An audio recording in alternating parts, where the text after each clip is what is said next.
October 7th, 2011. And it has come down to this. The winner of tonight's game will move on to the National League Championship Series, and for the loser, their season is over. Chris Carpenter battles against Roy Halladay in Philadelphia as the Phillies go up against the St. Louis Cardinals in the 5th game of the NLDS. A Skip Schumacher RBI double gives the Cardinals a 1-0 lead over the Phils. 10th pitch of the at-bat, and a line drive down the right field line, and it is a fair ball into the corner. Paul will score, and Schumacher will go into second with a double. Raul Ibanez hits a towering drive to right field that somehow doesn't go out. Runner off at first, and a fly ball hit to right field.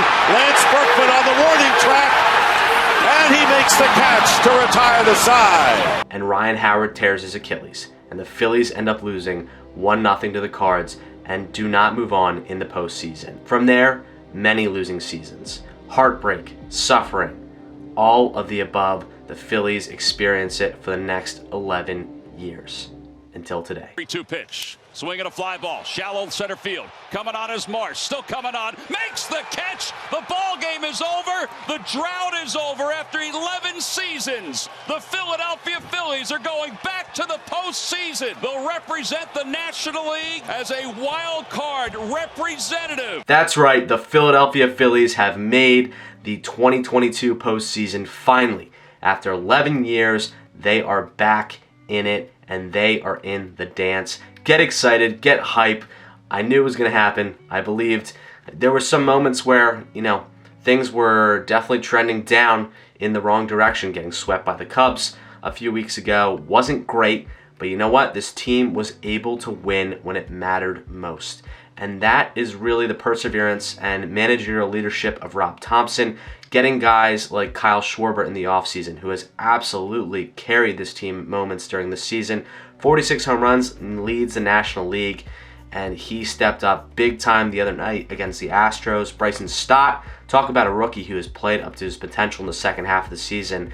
The kid does it again with a huge insurance run as well. And how about Jose Alvarado? Jose Alvarado was a guy that was sent down in AAA in the beginning of this season. He was struggling. He had a terrible ERA. He comes back with our ERA in the ones. He's been reliable, probably the most reliable pitcher in this bullpen for the Phillies. So, that's been absolutely huge for them to have him be successful. And a guy like Brandon Marsh, a guy they picked up at the deadline. They got Robertson. They got Marsh. They got Syndergaard, they got Edmundo Sosa, who's been hurt. But Marsh really has been a solid player for this team, great defensively, has changed his offensive game around, and this team has seen the benefits of these guys coming during the trade deadline. So credit to Dave Dombrowski for making the moves, for pulling the trigger and getting guys that are, beneficial for this ball club. And it has helped. This team has played better baseball since the firing of Joe Girardi. You know the story, going 22-29 to start the season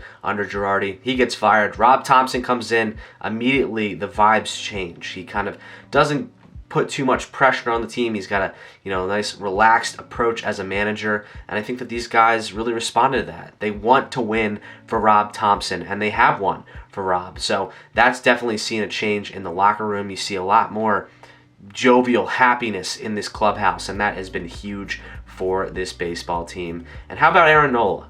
Aaron Nola is a guy that struggled mightily in September when it's mattered most, and he came through in the clutch. He was throwing a perfect game. He was throwing a perfect game against the Houston Astros, who probably will be one of the better teams in these playoffs, have the number 1 seed in the AL, so they will be one of the better teams in these playoffs. And he made them look silly through 6 2/3. He looked dominant. He looked confident. His pitches were moving well. He was throwing strikes early in the count. That is exactly what you want from Aaron Nola. That's what you need from Aaron Nola going into a 3-game playoff series. In the wild card round, you have Zach Wheeler starting game 1. You have Nola in game 2. And if it gets to game 3, you have Ranger Suarez. So you feel pretty good about your chances. But you know what? No matter what happens in the playoffs, we'll get to that maybe in a video in the future. The Phillies made it. The Phillies finally broke the 11-year curse since that 2011 series against the Cardinals. They finally did it. They came close a couple years in years past. Haven't been able to get it done until this year, and it feels so good. Yes, it should have felt good a couple years ago, but you know what? it's sweet. It feels like that time in 2007 to 2011, that run where they had so much fun, so much energy, so much passion. You can feel that with this team. I'm not saying the Phillies are going to win a World Series. I'm not saying that this team is going to be like those teams exactly, but you can feel that energy a little bit again. You can feel what that team kind of had. This is a different team, but you get that similar sort of feeling. And that's all we wanted as fans. We wanted to be in the dance. We wanted a shot. When you have one of the highest payrolls in baseball, you should have a shot each season. And you know what? The Phillies were able to get it done this year, and they have a chance.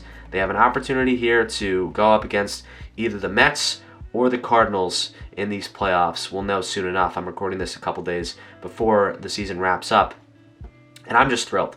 I'm thrilled for this organization, being a lifelong Phillies fan, watching pretty much over almost every game this season. I've hung in almost every pitch through the highs and the lows. I was at the Mets 7-1 comeback, and I was also at the Dodgers awkward walk-off. So I've seen a lot of moments with this team. I plan to go if they make it to Philly in the postseason. So hopefully they get there. If not, it is what it is. We're here. We're happy to be here. That's the motto. But you want more. You want this team to do more. You have an opportunity here. You're in this run where anything can really happen, and that's, if any indication for baseball, that just is so true. You never know who can really win. Some teams get hot at the right time, and with the playoffs the way that they work, it could happen. It could happen, just like the Cardinals did in 2011, a year the Phillies really should have won the World Series, but didn't, because they got outplayed by a team that was playing better at the right time. And if the Phillies can do that, if the Phillies can maintain this momentum into the playoffs, anyone has a shot. So we'll see what happens. I am so excited. I'm so happy. I'm just smiling ear to ear from last night's victory, and we're here. We made it. And I'm back on YouTube making videos somewhat here and there when I can. Thank you all for supporting me. If you clicked like, I appreciate it. Hopefully there's more Phillies videos to come. Like I said, potentially a vlog of the game, maybe, if we get there. If not, we'll be breaking down this playoff series, and more videos back on the channel to come. Not going to be as consistent as I was in the years past, but just trying to have some fun with it and make some good videos. So if you stuck along, if you're still subscribed, I appreciate it. Hope you enjoy this video. I appreciate the support as always. And I'm out, guys. Peace out, and go Phils.